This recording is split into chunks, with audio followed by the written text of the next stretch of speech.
Yes, so Andreas already explained the title, From Physics to Biology and Beyond.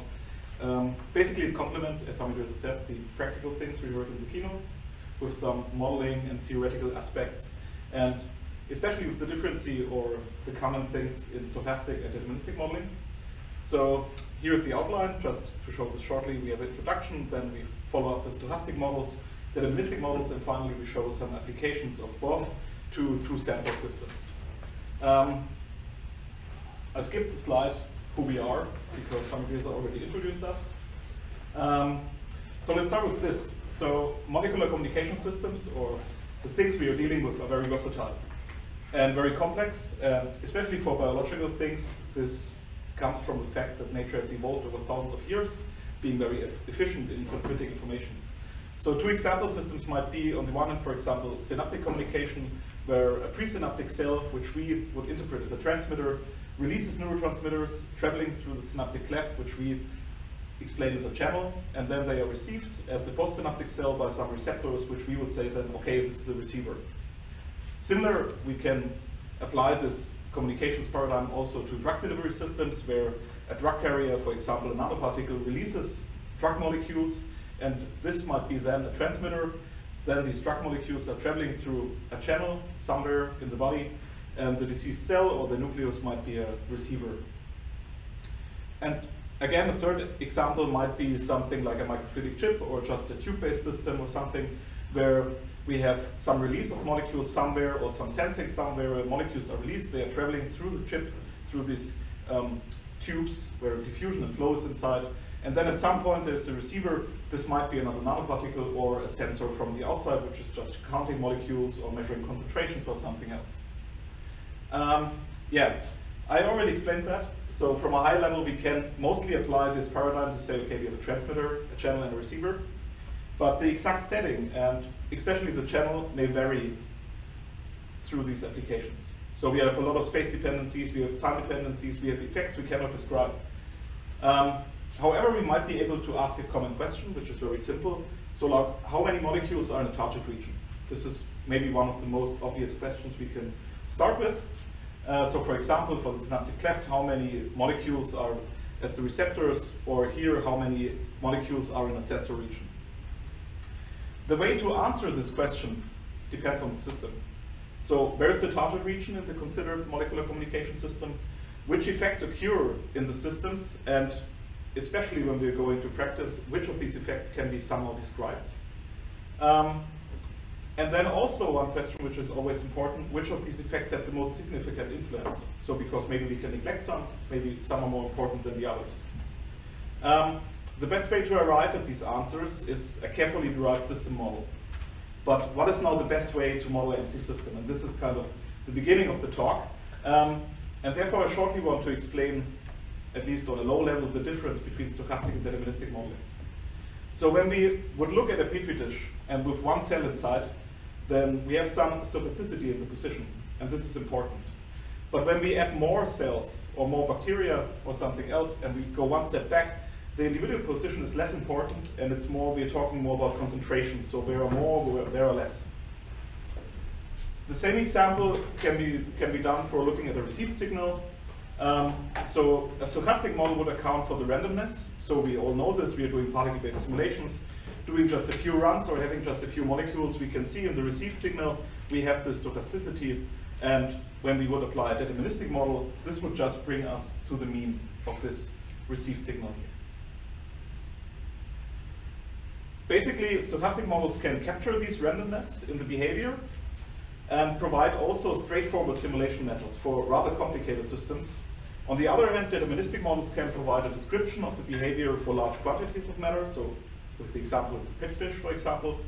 And they can provide analytical descriptions for the underlying system, which is, especially for us as communication engineers, very important, because we can use it to derive some further theoretical measures to interpret and quantify the system.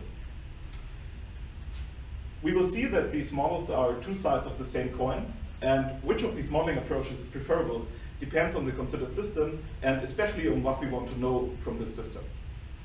And this brings me now to the point to hand over to Malcolm, talking about stochastic modeling approaches. Great, thank you. So now we can move to some specific models. So to begin, okay, great. So Max has given a nice overview already of the general issues that we're interested in, but probably it's worthwhile saying a little bit more what do we mean by a stochastic model. So what we generally have if we're thinking about the evolution of the state or the quantity or the type of molecules in a fluid, then there's many factors that we may want to consider. We may think about diffusion, may think about chemical reactions, may think about external forces, essentially other things such as particle-to-particle interactions or particle-to-boundary interactions. But the point here that these systems are quite complex. So even if you wanted to write down the dynamics of this system, then you have to think about many, many different components and their interactions. So for this reason, it's quite interesting to think about stochastic models, which are able to incorporate the uncertainties, capture these interactions through a small number of random processes. So this idea has gone back now over 100 years. So I think probably many of you have heard the story, and I think Hamadriza referred to it earlier of Robert Brown. So he was studying pollens and the small particles that they released. So what he observed is that if you look at this under a microscope, then you'll see that these small particles are moving around in a fairly erratic fashion. And so this was eventually explained because these particles are interacting with the molecules of the fluid they lie in. So trying to understand how we may characterize the behavior of these kinds of particles in these very complicated systems is what really we're interested in here. So the specific question that I want to, that with Sebastian will be talking about for this first part, is how can we derive physically principled random process models to model diffusion, chemical reactions, and external forces. So we'll be focusing on these specific cases because they're probably the most ubiquitous, but of course we can discuss or think about more complicated interactions. Okay, great. Okay, so what I'll start with now is diffusion. So as we, I guess, are all aware, diffusion is a key mechanism governing the motion of a single colloidal particle in a fluid. So when we say colloidal, we mean a particle which is larger than the molecules which are comprising the fluid that lies in. So like these particles which are released by pollen. So this is obviously quite important for molecular communication, as a very large part of the subject is the design of diffusion-based molecular communication mechanisms. And so in order to design these things, what we like is to have good models.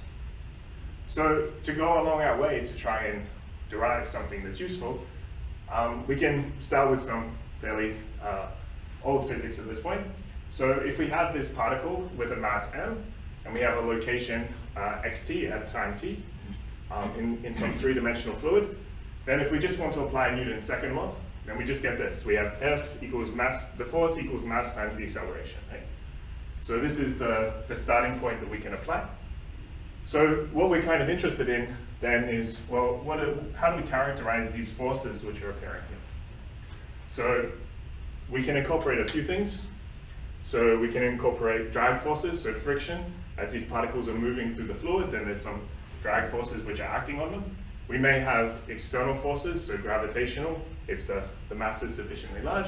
We may have, if they're charged, may have electrostatic forces, and so on. But what we'll also have, and this is the insight which Einstein brought to the study of Brown's system, of these pollen particles, is that we also should care about the collisions with molecules which are actually comprising the fluid, right? So our question is, how do we modify or incorporate these aspects into this dynamics which are introduced by from Newton's second law?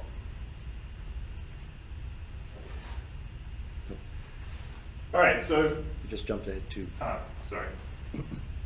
Great, thank you. So this modeling approach began with Einstein in his 1905 paper on Brownian motion, but the approach which we can consider in many generalized settings is basically as follows. So we treat friction and external forces as we would for a classical particle. so one that's moving in a vacuum. And we treat interactions between colloidal particles, or our information-carrying particles, if we're in the molecular communication setting. We treat these interactions between these colloidal particles and the molecules comprising the fluid as random perturbations of this system. So if we write this down, well, we have our acceleration term. So we can think about a unit mass in this particular case. So everything is being scaled. So we have this term here, which is our drag forces, and we have, in particular, this coefficient of friction here, gamma, which will play quite an important role.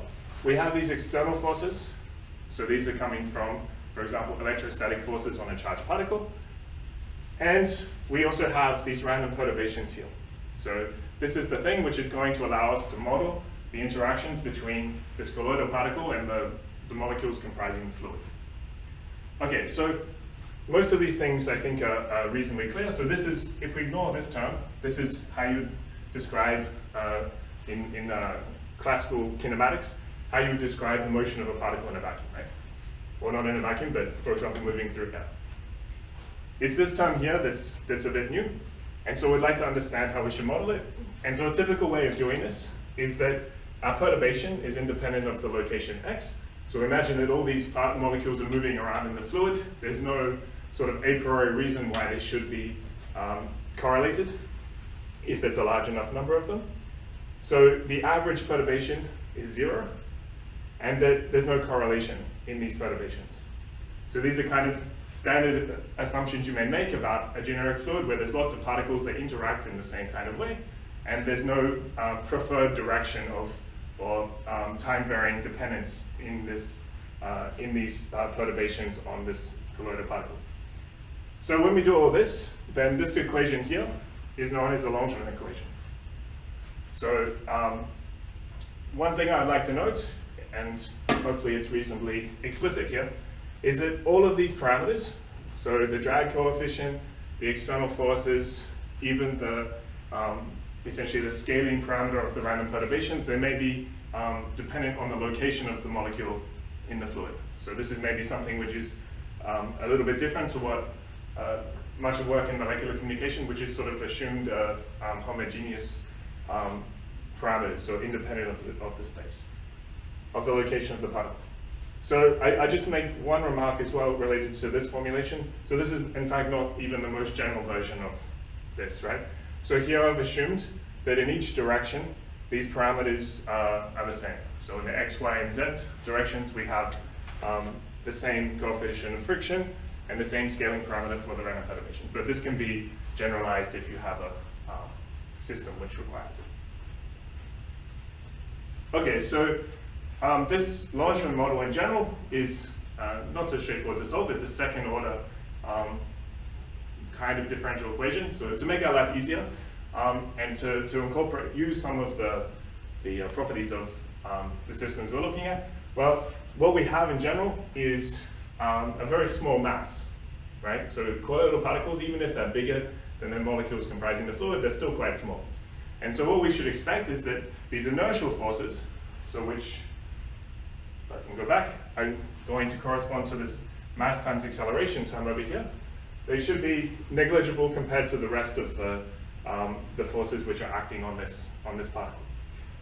So if we do this, and we rearrange things a little bit, we get something which looks like a differential equation of this form here. So we have something which looks like the velocity, we have these external forces scaled by this drag coefficient, and we have this random perturbation again scaled by the drag coefficient. So this equation here, which is a special case of this Langevin, more general Langevin model, which also applies to more massive particles, is sometimes known as the Smolny-Chowsky equation. One thing to note here is that even if it looks like an ordinary differential equation, it's not, because we have this stochastic perturbation here, right? So this is typically known as a stochastic differential equation. And we need to be a little bit careful about what we mean by solutions to these equations in this case.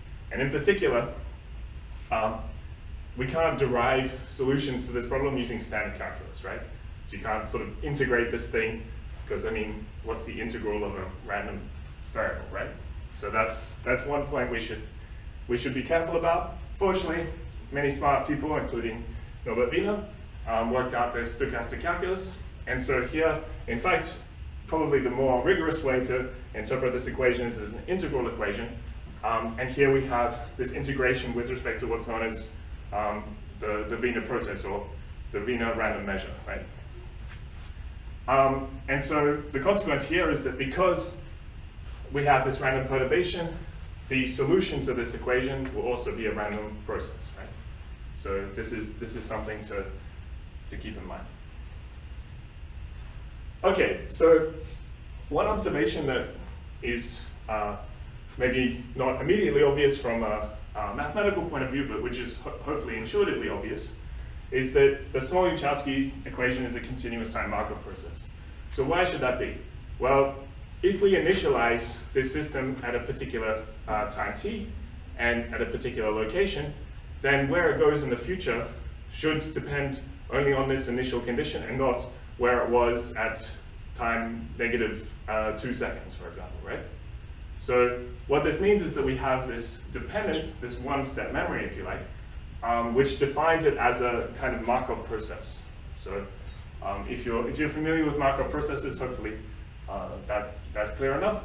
But the point here is that we can recognize this, and so if we were interested, we could exploit the general theory of Markov processes, and we can talk about the description of solutions to the Small-Wachowski equation in terms of the probability, or the probability density, of a location being in a particle being in a particular location x at a time t.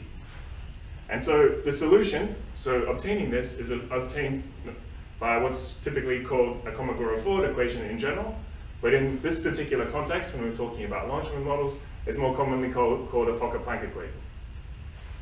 So, subject to boundary conditions, what's known for the Small-Wachowski equation, even incorporating spatially dependent diffusion coefficients and coefficients of friction and external forces and so on, then this Kolmogorov-Ford equation, this description of this probability density of where the molecule is at a particular time, looks like this. So here we have this term here, which looks a lot like the Nabla squared P, which I think most people are, okay, great, are aware of.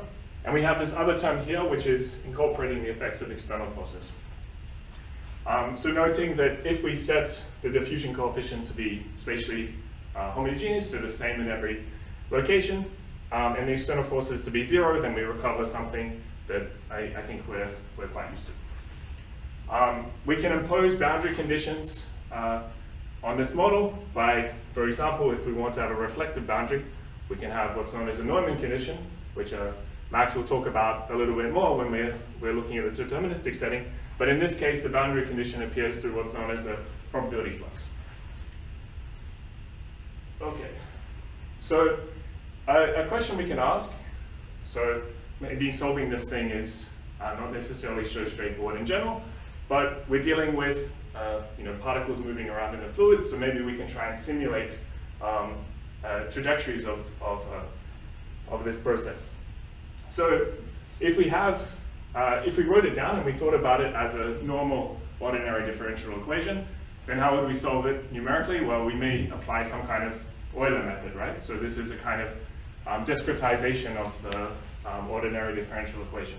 So we can do the same thing in this case, except what we do is we have to incorporate the effects of this random perturbation. And so if we do this, we end up with what's known as the Euler-Maruyama method, which is traditionally what in molecular communications is known as the particle-based simulation for continuous diffusion processes. So what we have is at time t, or time step I, it's just the location is going to be what it was before, plus a bunch of terms, which are essentially the discretized versions of these. Okay, so just to bring back quickly to the question Max raised at the beginning, was how do we quantify the number of molecules in a particular region V? So if we're in this synaptic cleft scenario, then we may be interested in this region here, corresponding to where the receptors are for our postsynaptic neuron. So if we have our Fokker-Planck equation, then we have this probability density function describing where the molecule will be. And so we can just integrate this to tell us where the probability will be at a particular time, that will be in this region at a particular time t. And so we can either solve this directly, if the Fokker-Planck equation is simple enough, or we can use particle-based simulation or this Euler-Maruyama method in order to get an estimate of this distribution using particle-based simulation. So just to go a little bit further, so if we have a lot of molecules, well, we can describe the behavior, if they're behaving independently, there's no particle-particle interactions, then we can describe them as independent processes. We can talk about the probability of where each individual molecule will be. And then we can, if we want to look at the quantity of molecules in a particular location, which would be this sum here, we can apply the central limit theorem, which will end up giving us a normal approximation for the number of molecules in this particular location V. So I'll come back to this a little bit in the third part when we look at an example, but just before I hand it over quickly to Sebastian, I'd just like to point out that there's also a direct link to deterministic models. So in particular, if we have a system of n molecules, which is considered a one-dimensional system, which has length n, we can consider reflective boundaries here. If each molecule is governed by this particular Fokker-Planck equation, so notice that the diffusion coefficient depends on n, then if we're interested in the proportion of molecules in a region Vn, so this is also going to depend on n, so we're scaling the size of our region as the system gets bigger, then well, we can approximate this proportion of molecules in this region by the integral of the probability density of this Fokker-Planck equation for the case of a system of size with n equals 1. So there's some kind of, what we're able to do is compare this, a stochastic system with a very large number of molecules in very large size with a deterministic model which has a very small number of, which is in a very small scale. And notice that we get this direct link to what would be classically known as Fick's law, simply because in this case the Fokker-Planck equation follows this form, and so we recover Fick's law. Okay, so I think, Sebastian, sorry for taking a bit long. Perfect. Thank you. Sorry, could we interrupt you during the Yeah, I think ask questions, or we should ask at the end? I think we allocated around 10 or 15 minutes at the end of each section, but I mean, we could even split the QA part, right? So we could do part of the QA right now and then do the other part later. If you yeah, for me, it's fine. then perhaps let's do the QA part on this first part right now before we forget the questions. I don't know. Yeah. If you have some questions, then we go ahead. No, not now. I don't have. No. Okay. Ask everybody, maybe.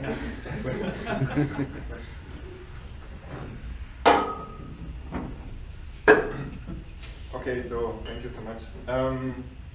So far we have learned in this first part of the tutorial a lot about how to basically model the stochastic movement of the particles in a fluid under certain conditions, right? So we have seen which equations govern the movement and which simplifications exist, and finally, like in the limit of large system dimensions, how these probability distributions would eventually converge to some deterministic limit, right? So in the second part of this first part of the tutorial, we're concerned about one other thing which is pretty relevant for us as molecular communications engineers, which is the topic of chemical reactions, right? So as we have seen in many examples in this workshop, chemical reactions can play a quite important role for any molecular communication system that we imagine at the moment. So for example, at the transmitter, we may need reactions to synthesize signaling molecules, right? Or even to release signaling molecules in some fashion. Then in the channel we could have chemical reactions in the form of enzymatic degradation, for example, or any other sort of chemical reaction.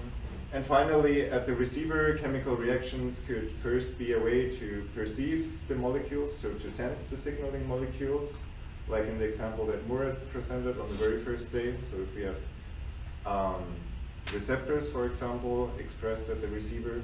And then chemical reactions could also play a role at the receiver for signal processing, right? If we have like a CRN, a chemical reaction network inside the receiver, which in some form processes the molecular signal existing at the outside of the cell, basically. So yeah, so in this part of the tutorial, we'll consider mainly two types of reactions, which are unimolecular and bimolecular reactions. And our goal is to derive a framework on how to describe in a statistical fashion what happens basically to the molecules in our system in the presence of chemical reactions, right? So why do we need this stochastic framework? Because the chemical reactions would eventually happen stochastically, right? So they depend on whether or not two molecules would collide, for example, in the case of bimolecular reactions. So it ultimately depends on the diffusion of the molecules and also on the random orientation of molecules, perhaps, when they eventually collide. And then for the unimolecular reactions, we would also have the randomness of the quantum processes, quantum mechanic processes basically going on inside. So eventually there will also be stochastic processes. All right, so the framework that we're going to discuss in this part of the tutorial is the chemical master equation, and it's been around for many, many years. So what we discuss in this part will be a rather classical derivation of the chemical master equation, which goes back to Gillespie, 1992 actually. So, and this derivation is based on the observation that I just mentioned. So the randomness of the chemical reaction will eventually depend on the randomness of the motion of the particles and also on the randomness in the orientation of the molecules when they collide. So to derive the framework, we first set up the system model, of course. So what we're going to consider is a finite reaction volume omega, and inside this volume we have n different chemical species, S1 to Sn. They coexist and they somehow react with each other in this form here. So we have, for example, reactions of the form S1 plus S2 plus S3 yields S4 plus S5, so we restrict our reactions to reactions with certain stoichiometric coefficients, which means only one molecule of one species would react possibly with one molecule of another species. And then we call S mu the reactants of associated with this particular reaction mu, and Pm the products, P mu the products of this reaction. And furthermore, we'll assume that our reaction volume is well steered and in thermal equilibrium. Okay, so it's kind of the opposite setup that we had in the first part of the tutorial. Okay. You moved ahead too. Oh, sorry. Thanks. Okay, so in order to describe the system time, we introduce this vector here, which we call x of t, and which denotes the number of molecules of some chemical species at time t. And this process xt here is a random process, since the reactions that would change the number of molecules are also random, right? And in particular, we are interested in determining the conditional probability that at some time t, we observe a certain species vector, given that at time 0, there was some number of species in our system, right? So this is our ultimate goal. And how we can achieve this goal, so how can we determine this, this conditional probability, is by firstly looking at how basically the probability for two arbitrary molecules, A and B, to react in this molecule decomposes into two other probabilities, which is first the probability that A and B would react given that they collide, right? and then the probability that they would collide at all in the median. So this separation of probabilities will eventually make it easier for us to derive the stochastic model. So we're first going to consider this probability here, so the probability for A and B to collide. And to derive this probability here, we observe that in thermal equilibrium, we know something about the velocity distribution of the particle, right? So the velocities will be random, but we know that if our system is in thermal equilibrium, they will follow some distribution, which is given basically by this probability here, and which was derived by Boltzmann like many, many years ago. Yeah, so basically what you see here is that the random velocity of the particle, it would depend on the, in equilibrium, on the mass of the particle and on the temperature mainly, okay?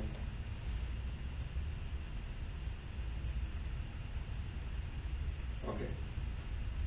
So now, in order to derive the collision probability for any two particles A and B, we can simplify our lives a bit, and instead of the absolute velocity of both particles, we could consider the relative velocities of these particles, because that's what ultimately matters. So even for those relative velocities, we can derive the probability distribution, which in the end is also the Boltzmann-like distribution, but with a modified mass of the particles. So the take home is, we know the probability distribution of this relative velocity of the two particles, and given this probability distribution, we can actually derive the probability that for a given, that actually the particles would collide, right? So say for some given velocity v, we know that they would collide based on the observation that if a particle b, so say a particle is located at this bottom part here of this hollow sphere, the probability that the particle would, or this particle would certainly collide with this particle here if we had velocity vector v and the particles were of the radius such that they would eventually match within this infinitesimal time interval, right? So basically, based on this observation and the observation that we know the relative velocities of the particles, and since our container is well steered, so it's so there's a uniform probability that the particle will be anywhere in this container, we can eventually derive the probability that any two particles in our reaction volume would collide. So this probability is given by this expression here. And what is important in this expression here is that basically the collision probability scales with the inverse of the reaction volume, okay? Meaning as we increase the size of our reaction volume, the probability for a collision would naturally decrease. Okay, and then given this collision probability, if we make some assumptions on the probability that given a collision the particles would actually react, we can finally derive the reaction probability for any of those particles A and B, which is given by this assumption, by this expression here. So you see the probability that the particles, the assumption that we make about the probability that two particles which collide would eventually react is only that this probability does not depend on the length of the time step that we consider in our system, okay? So we assume that if a reaction between two particles happens, it happens instantaneously with some probability that depends on the chemical reaction, basically. And this probability can be derived from a more biophysical models, right? So for example, some reactions may require some particular orientation of the particles for the reaction to happen, right? Or some other kind of assumption. Okay, so the take home here is basically that the probability for any two particles to react is some constant factor here scaled by the length of the time step under consideration, okay? So in the following, we'll see basically how to use this knowledge to finally derive the chemical master equation. And in order to do this, we need a bit more additional theory on the Markov processes. So we already heard a bit about Markov processes. And for continuous time Markov processes, we have one characterization which says that we have continuous time Markov processes if the probability basically to observe an event in some infinitesimal time step dt, to not observe an event, is 1 minus some rate lambda times delta t times some terms which are basically negligible in the limit of small time steps. And if the probability to observe exactly one event in this time step, and here I guess a lambda dt is missing, is lambda dt plus O of dt. Okay, and then we see that actually our the process that we're considering, so the reaction process, fulfills this property. So we can actually frame our reaction process in the framework of continuous time Markov processes. So, but then in order to finally state the chemical master equation, we still need the probability that any pair of molecules A and B would react at some time t in our volume, right? And to answer this question, we first need to consider the question here. So how many distinct pairs of reactant molecules of some reaction are possible in our system? And this is actually, for bimolecular reaction, would be just given by number of species A times number of molecules of species B, so just Na times Nb, and which actually is also in agreement with the mass action law. Okay, and then from this observation we can basically derive the probability that we observe exactly one reaction event in an infinitesimal small time interval, and the probability that we don't observe any reaction, considering all the molecules in our system. And we observe further that actually the number of reactions is governed by a Poisson point process, which directly follows from the from these probabilities here, basically.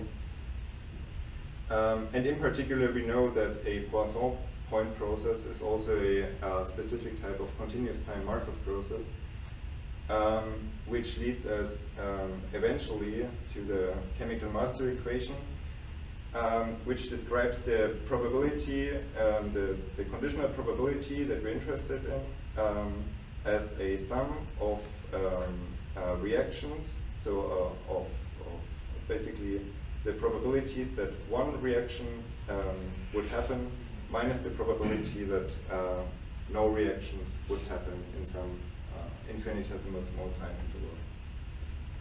Okay, so this is the general framework. So now the question is, we derived it, so how can we actually use it?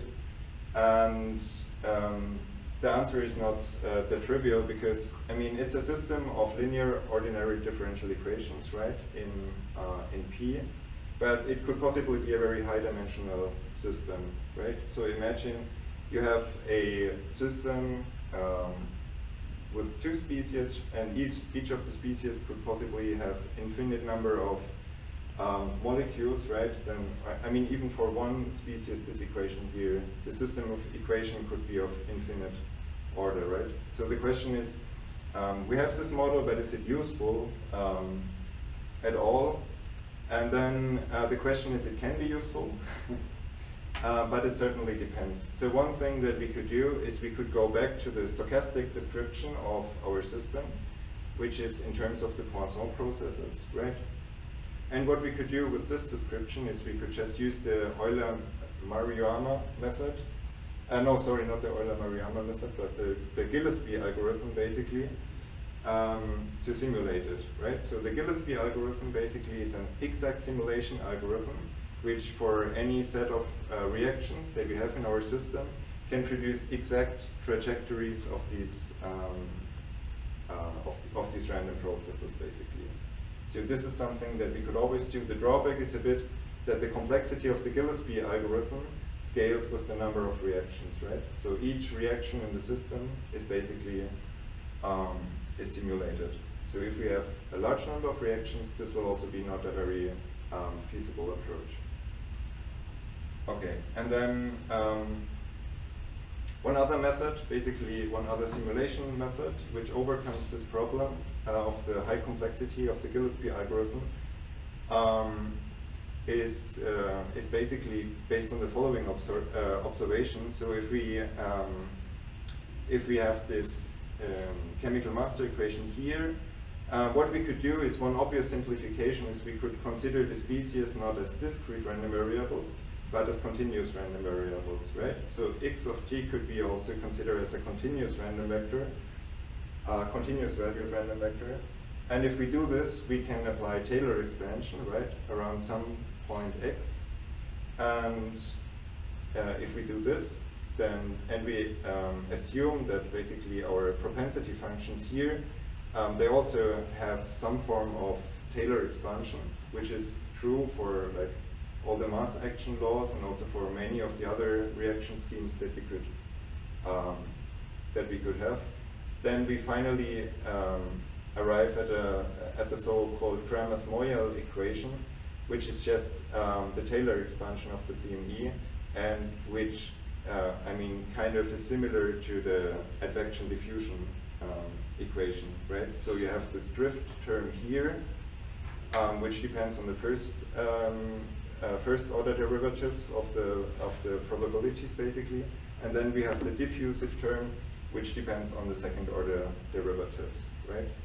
So, and for this sort of equation, we have seen in the first part of the tutorial that we have a very efficient simulation scheme, which is the Euler-Maruyama method, right? So basically applying this expansion here, the Paramus-Moyal expansion, we can derive another simulation method for the CME, which is more efficient in the sense that it does not require each and every reaction in our system to be simulated explicitly. Okay?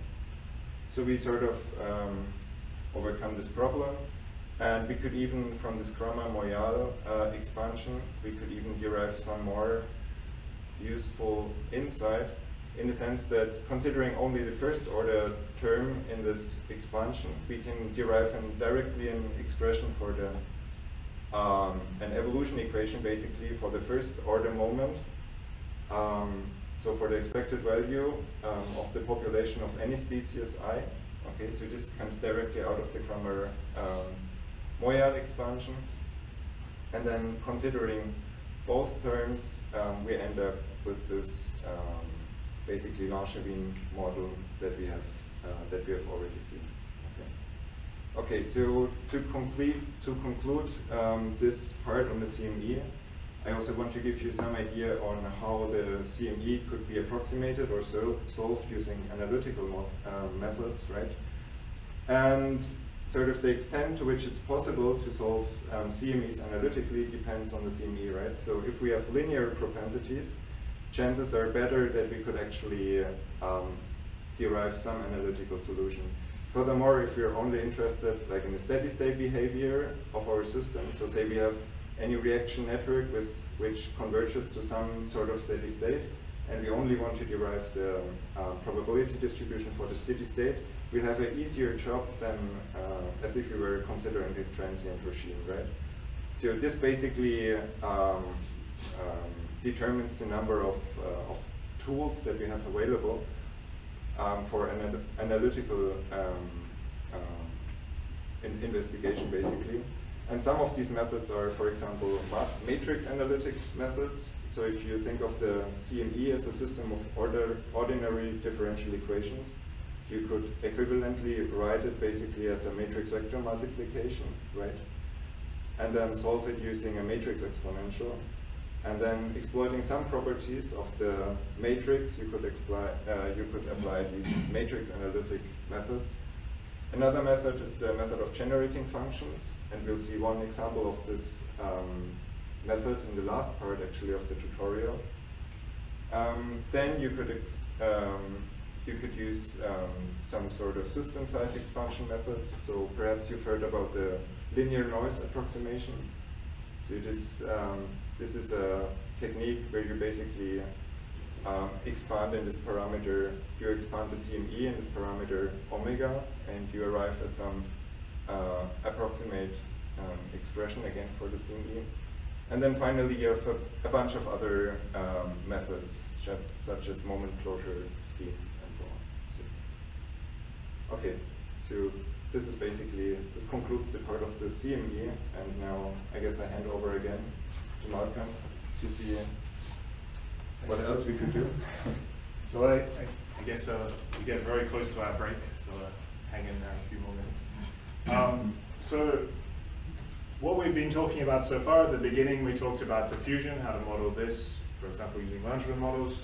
What Sebastian has just talked about here is the chemical master equation in order to be able to model chemical reactions. So a natural question is, if you have both of these things going on at the same time, well, how do you do it, right? So it's not so obvious how to generalize a Langevin equation, Langevin models in order to incorporate chemical reactions, because really you have essentially systems of interacting particles in this case, and so there's a very large theory associated with this, but it's also fairly complicated. But there's a fairly simple way of trying to introduce reaction diffusion models in the stochastic setting by generalizing the chemical master equation. And so this is known as the reaction diffusion master equation. So the principal idea here is that what we're going to do is instead of modeling diffusion as we do in the Langevin case by having a continuous state space, so this molecule is allowed to move around anywhere in R3, for example, what we're going to do is discretize our system into a bunch of blocks or voxels. And we're going to model diffusion by saying, well, if our particle is here, then it's diffused if it's jumped into the next voxel, right? And so what we can talk about is, well, what's the probability of this happening? And this will allow us to describe the dynamics of the system. So importantly, we can kind of think about this as a chemical reaction, right? So instead of going from one species to another species, we're going from one voxel to another voxel. And so this allows us to give a kind of link between the master equation models which were originally developed for chemical reactions and how we may try and introduce some generalization in the reaction diffusion setting. So basically the idea is that if we have a chemical master equation, which it'll have the same number of states, well, same number of, we'll describe it by a state vector, which if we just incorporate chemical reactions, it'll just the dimension of this state vector will correspond to how many chemical species we have, right? But if we also incorporate diffusion, as I've just discussed, then we need to, for each chemical species, we need to say which voxel is it. And how, or more precisely, we can talk about how many chemical species, molecules of a particular type are in voxel I, for example. And so if we want to do this, then we need to consider a larger state vector, which will tell us, which will be a dimension of the number of voxels multiplied by the number of chemical species. So in the first element, for example, it'll telling us how many molecules of chemical species 1 is in voxel 1, right? So anyway, if we do this, then, and we're willing to tolerate maybe some physical inaccuracy, then we can apply very similar arguments to what Sebastian was doing and derive a chemical, what's known as the reaction diffusion master equation. So if we ignore this term here, then we're just left with what Sebastian was talking about here. So for each chemical reaction, so we have size of R, chemical reactions here, and we have each voxel, so a chemical reaction of type 1 can go on in voxel 1, for example. So we have essentially the probability flux out of a given state into the state we're interested in, and the probability flux out of the state we're interested in somewhere else. So this is governing how the probability distribution of the number of molecules of a particular type in a particular voxel will evolve. The new thing here is we put in this other term, which is going to model diffusion. And so if you look at it a little bit carefully, these terms here are corresponding to, they're analogous to the propensities of the chemical reactions. And so we can see that exactly this corresponds to a propensity for a first order linear reaction, which is what I just discussed before. Okay, so this is a fairly natural mathematical generalization of, or a fairly simple way of introducing reaction into what was already just a chemical system. But when we were deriving the chemical master equation, there are a number of physical assumptions that were made. So Sebastian went through in quite careful detail how Gillespie derived this chemical master equation from physical principles.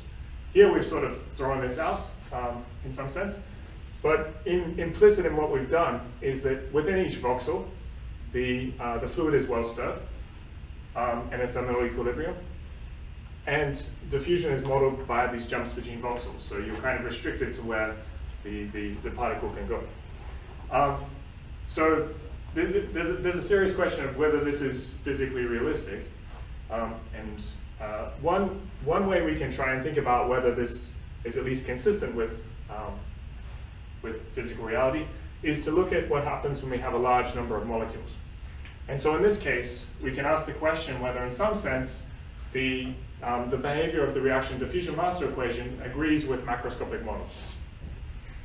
And so it turns out that in the case of first order reactions, some things have been said about this, and you can, subject to, which is a little bit sensitive to the boundary conditions, but in some cases you can converge to a reaction diffusion system looks like this.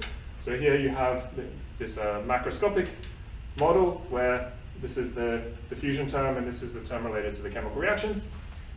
But if we want to go beyond fairly simple situations, then basically you're left with doing numerical studies and checking this with whatever your lab results are. So I think this gives us the end of the first part. So we can take a break, I guess, for yeah, I think we plan to continue at 10:15. So perhaps we should do a quick... Yeah, so if there are any questions, then we can take them there, otherwise we can... Does the voxel size have to depend on the size of the molecules? So it's... you mean in order for the approximation to work? Yeah. Yeah, so it should be much larger than the molecule. That's for sure. I mean, if you want, so are you talking about the relationship with the macroscopic model as well, or like the deterministic model? I guess yeah, it's like how large do have to be in proportion to the reactants to be realistic for? Yeah, that's a good question, and I think I don't have a quantitative answer to this, but it is kind of a serious question. Maybe Adam, you've looked into this in detail. I think because a lot of this is based on work from Daniel Gillespie, which, by the way, if you haven't read his 1992 paper, Rigorous Derivation of the Chemical Master Equation, the title is very intimidating, but it is an excellent, very accessible paper to read. I might have our group read it someday as a journal club exercise. I don't know all the details, but one of the last works that Gillespie did, he died several years ago now, maybe 6 or 7 years ago. One of the last works that he did was looking at, I believe he presented at a workshop in Banff, work where he was showing the corrections that would be needed if you wanted to bring the voxel size down to almost on the order of the size of a single molecule, and it sort of created like a grid where every molecule gets its own voxel. So there are certain corrections that you need in order to facilitate that, but it's true that in general you would need, for the way that's been presented here, you need large boxes, relatively large boxes for to get the scaling to work. Because the issue is, of course, when you have reactions, is that you need the molecules need to be in the same box in order to react. So there is active research in what is the optimal discretization in space, because there are restrictions when you go too big and there are restrictions when you go too small. So that there's definitely you can formulate an optimal size subject under certain constraints, but then if you're really clever about your algorithm, you can find ways around these almost in both directions. So it's a long story short, there's a lot of research on this, and I don't know all the answers off the top of my head, but I can say that it's an area where you can find more literature on this for sure. Yeah, so a good starting point, I think, is this paper by Isaacson from 2009. I can give you the details of the reference if it's interesting. So he was looking at diffusion in the reaction diffusion master equation setting to a small target, which I guess is like something that's interesting in the context of molecular communication, but he also believed he had some theory characterizing error bounds, for example. So, but the size of the boxes should dependent also on the time steps that you up to do simulation as well, because when you change the time steps, make it smaller, then Oh, you don't necessarily need a time step though.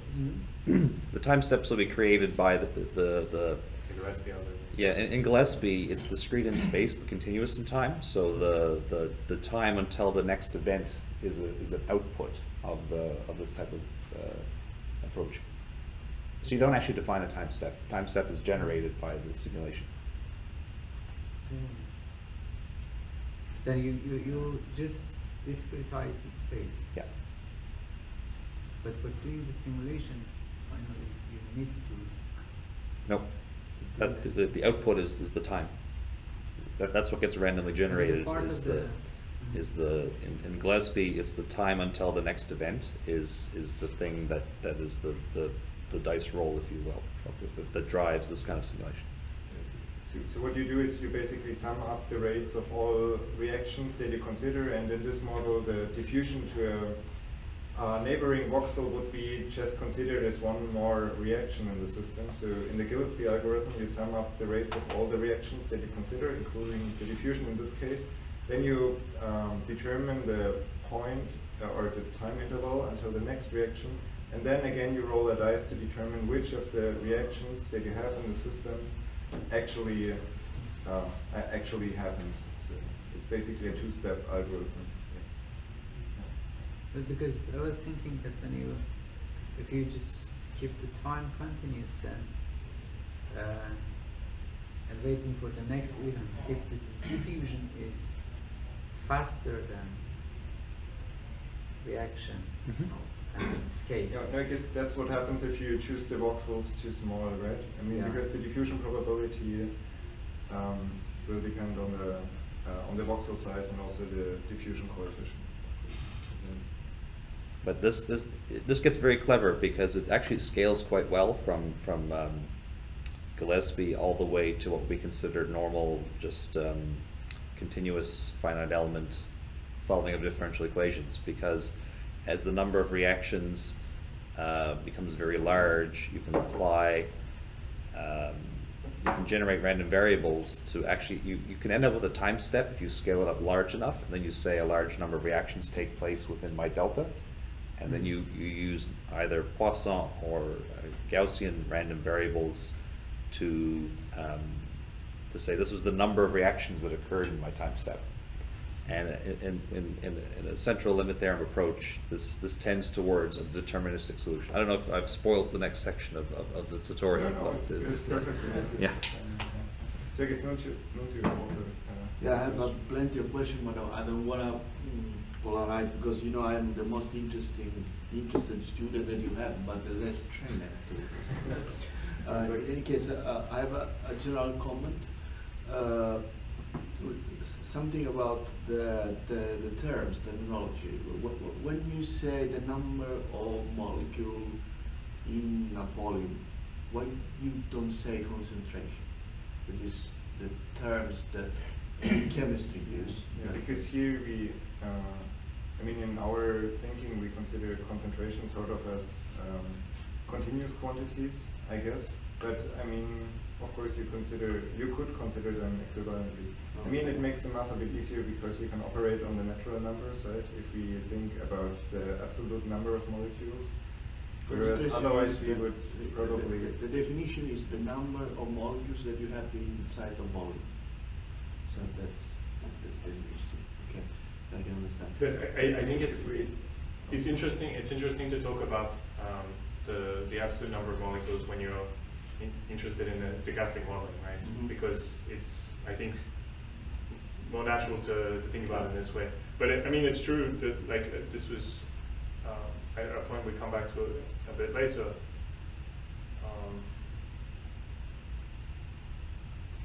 So I mean, here, this is essentially what you would consider to be the concentration, right? So it's the proportion. So in this case, it's the proportion. But if you scale it by, like molecule per unit space, then or unit per liter, you have the concentration. I mean, in this setting, it's interesting because you come back to a standard. Yeah, well, what is strange to me is considered a single molecule, because once you're in chemistry, you know that you will never reach a single molecule, by definition. I mean, this sort of modeling, I guess, it applies to situations where you really have a low copy number, like transcription process in the cell or something like that, right? So this is basically... Yeah. Another thing that I'd like to share with you is the terms reaction coordinates, or coordinates of the reaction. You know these kind of terms? Do you? So what the chemistry does is, okay, if you have a reaction that is going to happen, what you are using when you have a voxel, that it depends. It could be a physical voxel, I mean three-dimensional voxel, or a time voxel, because the time is going on. What we say is that is the coordinate of the reaction. Inside you have space, you have energy, you have time, what we call it. If you have some system A that transforms in B and X, what is the coordinate? That is the reaction coordinate, the chemical reaction coordinate. So each time you want to model a reaction A against B, and you have a arrow that coordinates the X, right? That's the coordinate. Inside there you can put space, you can put time, you can put energy, you can put interacting forces, and just one. It's a good thing. Yeah, thanks a lot for the comment. Yeah, we'll definitely look into it. Yeah. What I really miss as an understanding point, that is a milestone to understand me everything, I guess, how you can pass from collision of two particles to the reaction. I mean, the probability that two molecules eating each other's is not the same that they are going to react. I mean, how you can include the chemistry, right? Yeah, so there's one part missing actually, which let me see.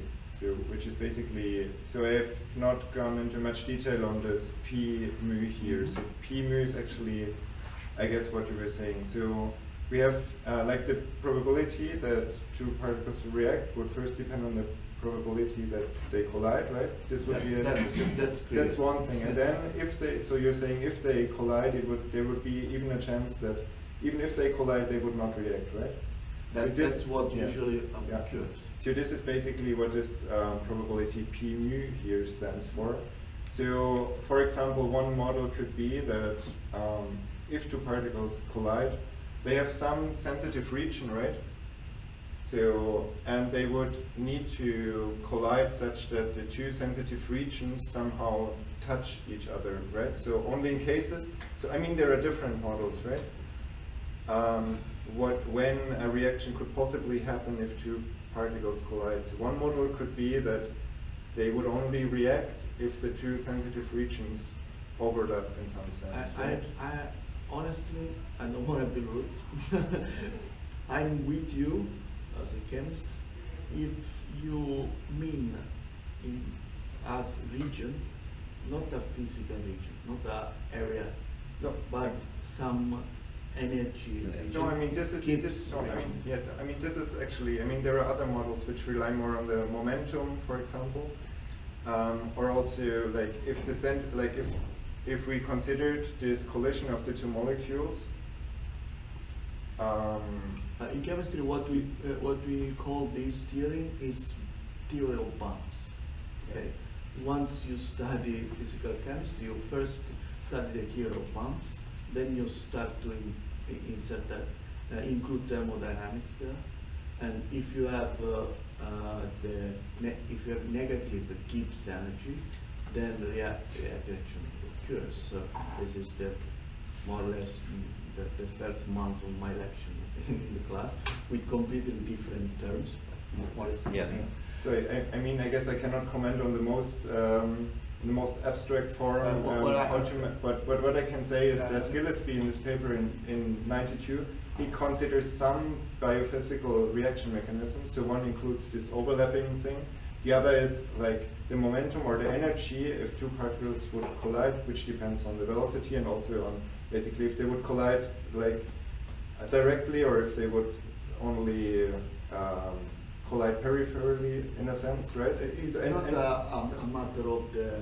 No, I mean what I'm trying to say is that he shows for several biophysical models that there could be this probability p mu, which you can somehow derive. Okay, so you can somehow derive this probability from any biophysical reaction model. The important thing is that it's independent of the time step. So this is mainly the assumption. My next question is, what is the physical parameters that P is dependent? No, I mean this depends then on the reaction model, right? So I mean, okay. So But I mean, I think the question in the reaction model you're usually using. Do you decompose the problem into collisions, and then if they happen to be close enough, then they have a configuration which is. We are much more rude. We say okay, they will hit at this temperature. Then let's start what happens once they hit each other. Because the problem is that if you have not the thermodynamic driven of the process, the chemical reaction never occurs. So if you have this could works for big molecule like enzymes or proteins, that when you have plenty of molecules inside the protein actually. So this could be a system that is close to what physical happens.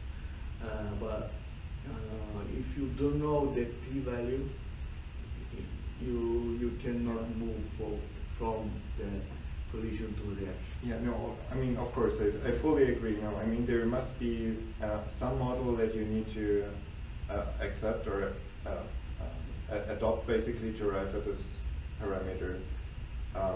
Yeah, so what we say is that there is no theory there. No, there is theory. No, there's Maybe of course there are some different models. I mean, or different ways how to arrive at this parameter. The only thing that basically is needed. The only thing that's needed is really that this parameter here, the p mu, is somehow independent of the time step dt. But if you find any model, so what we would usually do is, right, we would not even consider this part of the equation here. So we would just assume that we have some reaction rate independent of the time step, okay. Which you just need the rate. Some the smart reaction rate people is have something that you can only measure. Yeah. Yeah, then we would. Yeah, That's all you need. No, yeah. Okay, so I guess then the. Okay, now I get. Yeah. And just perhaps to conclude this discussion, I guess. Yeah. So first of all, I guess we agree on this. So we would just take the reaction rate that any. That has been determined somehow in some experiment, whatever. If you include the reaction rate. But think about the collision, the region, the area that has an energy surface, not a space surface. Yeah. I mean, I guess what we want to show here is that even starting from very basic physical principles, you can arrive at this Markov model. So this is, I guess, the point here. So it's not an assumption that we make, right? It's not that we impose the Markov assumption and then we come up with the CME, but it's even if we start from a very simplistic collision-driven reaction model, we end up with a Markov process. So this is, I guess, the point that we wanted to make. But of course, in practice, you would never, model all these. You would just rely on some experiments, of course. But what I'd like to. Sorry, just we have time. It's 10:50. Yeah, perhaps we can continue offline and then first do the break, I guess, right?